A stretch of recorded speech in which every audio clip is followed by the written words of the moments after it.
సంవత్సరాల తరబడి ఎన్ని మందులు వాడినా మీ మోకాల నొప్పులు తగ్గట్లేదా? ప్రాణ పెయిన్ క్లినిక్ లో అత్యాధునిక చికిత్స. నమస్తే, సుమన్ టీవీకి స్వాగతం. మన ప్రాచీన కాలం నుంచి భారతదేశంలో మన ఆలయాల్లో కానివ్వండి, లేదంటే గృహాల్లో కానివ్వండి, ఖచ్చితంగా వాస్తుని ఫాలో అవుతూనే వాటి నిర్మాణం అనేది జరుగుతూ వస్తూ ఉండేది. అయితే వాస్తు అనేది దేనికి అవసరం అవుతుంది, ఎందుకు వాస్తును పాటించాలి, వాస్తును పాటించకపోతే ఏమవుతుంది, ఏ విషయాల్లో వాస్తు ఖచ్చితంగా పాటించాల్సి ఉంటుంది, ఈ అంశాలపై మాట్లాడేందుకు మనతో పాటు ఉన్నారు ప్రముఖ వాస్తు శాస్త్ర నిపుణులు, వాస్తు విద్వాన్ హరిగారు. హరిగారు నమస్కారం అండి. నమస్తే అండి. హరిగారు, దిక్కులు అంటే ఏంటి, విదిక్కులు అంటే ఏంటి, గృహ నిర్మాణం చేపట్టేటప్పుడు ఎగ్జాక్ట్గా వేటిని అనుసరించి మనం నిర్మాణం అనేది చేయాలి? సో దిక్కులు విదుక్కులకు అయితే చాలామందికి అసలు అవగాహన కూడా లేదు. మీకు రిజిస్ట్రేషన్లో ఈస్ట్ అని ఉంటే అది ఈస్ట్, ఇక అదే అయిపోతుంది. వరకు నార్త్ ఉంటే నార్త్.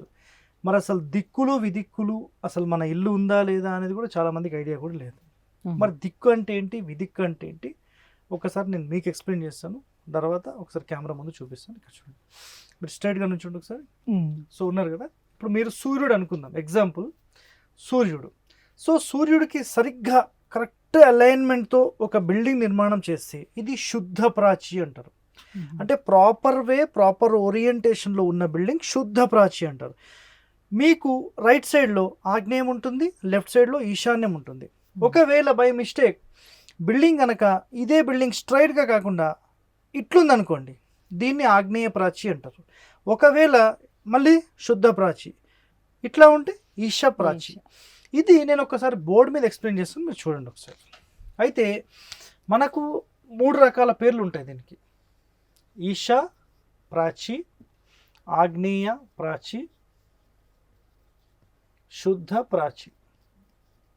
మరి ఈ 3 ఎలా ఉంటాయి, దీన్ని ఎలా గుర్తుపట్టాలి అంటే, ఇప్పుడు మనకు సూర్యుడు మన ఇంటికి ఎటువైపు ఉన్నాడు అనే దాని మీద ఇది ఆధారపడి ఉంటుంది. చిన్నగా ఇక్కడ గీసి చూపిస్తాను, క్లారిటీ వచ్చేస్తుంది. సో మనం కామన్గా అనుకునేది ఈస్ట్, ఇటువైపు east, east, north, south, west. మనం కనుక కరెక్ట్ సెంటర్ లైన్ తీసుకున్నాం అనుకుందాం, కరెక్ట్గా 90 డిగ్రీలు ఉందనుకోండి, ఎవరైతే మా ఇల్లు తూర్పుకుంది అని భావిస్తారో ఒక కాంపాస్ తీసుకొని, లేదంటే వాళ్ళ ఫోన్లోని కాంపాస్ తీసుకొని వాళ్ళ ఇంటి సెంటర్లో నిలబడితే, లేదంటే ఇట్లా మూలకు నిలబడితే, ఈ అలైన్మెంట్లో కరెక్ట్గా 90 డిగ్రీలు అని చూపించింది అనుకోండి, మీది 100% శుద్ధ ప్రాచి. ఇది శుద్ధ ప్రాచి. అయితే ఎవరికైతే సూర్యుడు మాకు సెంటర్లో కనిపించట్లేదు సార్, రోజు ఇటువైపు వస్తాడు అనుకున్నాను, ఇక్కడ సూర్యుడు అనుకుందాం ఇట్లా, ఓకేనా? అయితే యాక్చువల్ ఇట్లుండాలి కదా, ఇట్లుండాలి కదా, బిల్డింగ్ ఇటు టర్న్ అయింది, ఆగ్నేయం వైపు టర్న్ అయింది. ఓకే, అప్పుడు ఏమైంది? ఆగ్నేయ ప్రాచి అవుతుంది. ఇది ఆగ్నేయ ప్రాచి అవుతుంది. సో ఇది ఆగ్నేయ ప్రాచి, ఆగ్నేయ ప్రాచి అవుతుంది. ఒకవేళ ఇదే సూర్యుడు ఇటువైపు ఉన్నాడు, ఇటువైపు ఉన్నాడు, అప్పుడు ఏమవుతుందంటే బిల్డింగ్ ఇట్లుండాలి, ఇటు రొటేట్ అయ్యాడు. సూర్యుడికి ఎడమవైపు ఈశాన్యం, కుడివైపు ఆగ్నేయం, ఈశాన్యం, ఆగ్నేయం. ఇక్కడ ఆగ్నేయం, ఈశాన్యం కరెక్ట్గా ఉంది. సో మనం 100% ఇల్లు కట్టాలి అని డిసైడ్ చేస్తే, మీరు ఖచ్చితమైన రిజల్ట్ కావాలి సార్, ఇవన్నీ కాదు సార్ వాస్తు రూల్స్ ఇవన్నీ మేము పాటించాం, మాకు ఒకటే ఒక నియమం చెప్పండి. ఇదిగో 90 డిగ్రీస్ ఇల్లు తీసుకోండి, 90 డిగ్రీస్ ప్లాట్ తీసుకోండి, శుద్ధ ప్రాచి. ఎస్. మరి ఎన్ని డిగ్రీలకు చేంజ్ అవుతే ఎలా ఉంటుంది అది కూడా నేను ఎక్స్ప్లెయిన్ చేస్తాను ఇదే వీడియోలో. సో ఇందులో మనం చూస్తే కనుక ఖచ్చితంగా 90 డిగ్రీలకు ఏ ఇల్లు అయితే కడతారో అది 100% నంబర్ 1. ఇంకా ఇందులో వేరే క్వశ్చన్స్ లేవు.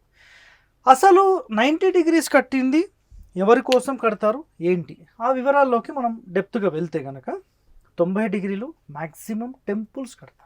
ఎవరైతే సన్యాసులుగా బతుకుదాము, డెవోషనల్గా మేము వెళ్ళిపోదాము, స్పిరిచువల్గా వెళ్ళిపోదాము అని ఎవరైతే భావిస్తారో, మా జీవితానికి ఇంకేమొద్దు, మాకు ఇదే ప్రశాంతంగా ఉంది, ఇదే మా లైఫ్ అని ఎవరైతే భావిస్తారో వాళ్ళ కోసం ఈ బిల్డింగ్ సూపర్గా పనిచేస్తుంది. ఆధ్యాత్మికంగా ఇంకా ఆ ఇంట్లో ఉన్న వాళ్ళకు డబ్బులు సంపాదించాలి అవన్నీ కోరికలు ఉండవు, ప్రశాంతంగా జీవితం ఉంటే చాలు, నాకేమొద్దురా బాబు అన్నట్టుంటారు. కాబట్టి ఇది అట్లాంటి బిల్డింగ్స్. అయితే ఆగ్నేయ ప్రాచి, పోనీ ఇది ఆగ్నేయ ప్రాచి లాస్ట్ మాట్లాడుతుంది, ఈశా ప్రాచి. ఈశా ప్రాచిలో ఏమవుతుందంటే ఇక్కడ చూడండి, సూర్యుడు కరెక్ట్గానే స్ట్రైట్ అలైన్మెంట్లో కడితే, సార్ మీరు ఇప్పుడు చెప్తున్నారు కానీ సూర్యుడు ఒక కాలంలో ఇటుంటాడు, ఒక కాలంలో ఇటుంటాడు అని మాట్లాడతారు. మళ్ళీ మీరు ట్రూ నార్త్, ట్రూ ఈస్ట్ తీసుకొని వెళ్ళండి, అంతే సింపుల్. సో సూర్యుడికి కరెక్ట్ అలైన్మెంట్లో కడితే 90 డిగ్రీస్కి కడితే కనుక దీన్ని శుద్ధ ప్రాచి అంటాం. ఈశాన్యం వైపు బిల్డింగ్ తిరిగితే దీన్ని ఈశాప్రాచి అంటారు, కుడివైపు తిరిగితే ఆగ్నేయ ప్రాచి అంటారు. మరి ఈశాన్యం మంచిది, ఈశాన్యం మంచిది అంటే ఎంత టర్న్ అవ్వాలి అని క్వశ్చన్ వేస్తే 1.5 డిగ్రీస్ నుంచి 5 డిగ్రీస్ వరకు మ్యాక్సిమం వెళ్ళొచ్చు. 5 degrees ఉంది. ఎస్, అంటే ఈశాన్యానికి తిరిగిన బిల్డింగ్ 85 డిగ్రీల నుంచి 90 డిగ్రీల మధ్యలో మాత్రమే ఉండాలి. అది ఖచ్చితమైన నియమం. దాని తర్వాత ఎంత తగ్గినా ఇంకా అది ఈశాప్రాచి అంత రిజల్ట్ ఇచ్చేది కాదు. ఇప్పుడు ఏదైనా వర్క్ కోసం కొంచెం చూడండి సార్ అని మాట్లాడతారా, నన్నే చూడండి అని మాట్లాడతారా, రిక్వెస్టింగ్ కొంచెం చూడండి అని మాట్లాడతారా, నన్నే చూడండి అని మాట్లాడతారా, కొంచెం. నేను ఇప్పుడు చెప్పింది కరెక్ట్ తూర్పు సెంటర్ కొంచెమే, అది అర్థం చేసుకోవాలి. లేదు సార్ నేను చూశాను మొత్తం ఈశాన్యాన్ని తిరిగిపోయింది సూపర్ అంటే కాదు, అది రాంగ్. అది అయితే ఖచ్చితమైన నియమం ఈ 5 డిగ్రీస్ లోపలనే ఉండాలి. ఈ 5 డిగ్రీస్ లోపల ఉంటే ఇలాంటి ఇంట్లో ఉన్న వాళ్ళకు లగ్జరియస్ లైఫ్, ఇంకా డబ్బులు సంపాదించాలి, ఇంకా లగ్జరియస్గా ఉండాలి, లగ్జరియస్ బిల్డింగ్స్ కట్టాలి, కార్స్ కొనాలి అనే కోరికలు ఉంటాయి. ఫిజికల్ కంఫర్ట్స్ ఇక్కడ దొరుకుతాయి. ఇక్కడ ఫిజికల్ కంఫర్ట్స్ దొరుకుతాయి, కాకపోతే ఎప్పుడు ఏదో మెంటల్ టెన్షన్ ఉంటుంది.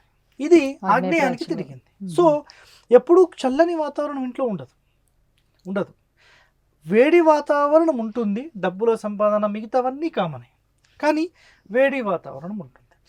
సో ఈశాప్రాచి, ఆగ్నేయ ప్రాచి, శుద్ధ ప్రాచిలో ప్రశాంతవంతమైన జీవితం కోసం ఇది, లగ్జరియస్ లైఫ్ కోసం ఇది లగ్జరియస్ లైఫ్తో పాటు కొంత మెంటల్ టెన్షన్తో ఇది. ఈ మూడిట్లో ఏది సెలెక్ట్ చేస్తారనేది మీ ఇష్టం. ఏదైనా 1 or 2 డిగ్రీస్ తేడా ఉంటే అంత ఇబ్బంది లేదు, ఎక్కువ మాత్రం 5 degrees బిలో అన్నారు మీరు, అంతే. ఇక్కడైనా 5 డిగ్రీస్ వరకు పర్వాలేదంటాం. కానీ ఇప్పుడు మొన్న ఈరోజు ఉదయమే ఒకటి వచ్చింది ప్లాన్, వాళ్ళ డిగ్రీస్ చూస్తే శాటిలైట్ నుంచి 115 ఉంది, అంటే 25 డిగ్రీలు తిరిగిపోయింది. అంటే ఇప్పుడు ఇది సూర్యుడు అనుకున్నాం కదా, కొంచెం ఇటు అంటే ఆగ్నేయం ఇట్లా తిరిగిపోయింది, అయిపోయింది. సో అట్లాంటివి ఉన్నప్పుడు ఏం చేయలేం, ఉన్న దిక్కునే సరైన దిక్కు అనుకుని కట్టేసాడు, ఇంకా దానికి మించి వేరే క్వశ్చన్స్ లేవు. సో ఇవి మనకు దిక్కులు విదిక్కులు అంటే సింపుల్, దిక్కులకి ఇది ఉంటుంది, ఇవన్నీ ఎటు టర్న్ అయినా ఇంకా విదిక్కులే. జస్ట్ 1 or 2 డిగ్రీస్ 5 డిగ్రీస్ అయితే పర్వాలేదు, దానికి మించి ఎంత తిరిగినా దాన్ని విదిక్కులు అంటాం. ఇప్పుడు మీరు సరిగ్గా ఉన్నారా వంకరగా ఉన్నారా అంటే ఇది సరిగ్గా, ఇది వంకర. అయితే ఈ రూమ్కి నేను సరిగ్గున్నా కాదు, టోటల్ మన గ్లోబ్కి సంబంధించిన ఏవైతే గ్రిడ్ లైన్స్ ఉంటాయో గ్రిడ్ లైన్స్కి అలైన్మెంట్ ఉన్ననా లేదా ఇంపార్టెంట్. ఇప్పుడు ఈ బోర్డు వంకర పెడితే ఆ బోర్డు ప్రకారం నేను ఉండాలా ఉండొద్దా? ఈ బోర్డు ఇట్లుంది, నేను ఇట్లుంటేనే కరెక్ట్, నేను ఇటుంటే నేను ఇది తూర్పు అని నేను ఇటుంటా అంటే కాదు. మనం ఏదైతే సెట్ చేసుకున్నామో దాని ప్రకారం వెళ్ళాలి, ఇది ఖచ్చితమైన నియమం. ఇంత. సో హరిగారు, దిక్కులు విదిక్కులు అంటే ఏంటి, అంటే ఏ ప్రకారం ఎటువంటి నియమాలతో అసలు ఇల్లు నిర్మాణం చేసుకోవాలనే విషయాలు చాలా చక్కగా వివరించారు. Thank you so much. Thank you.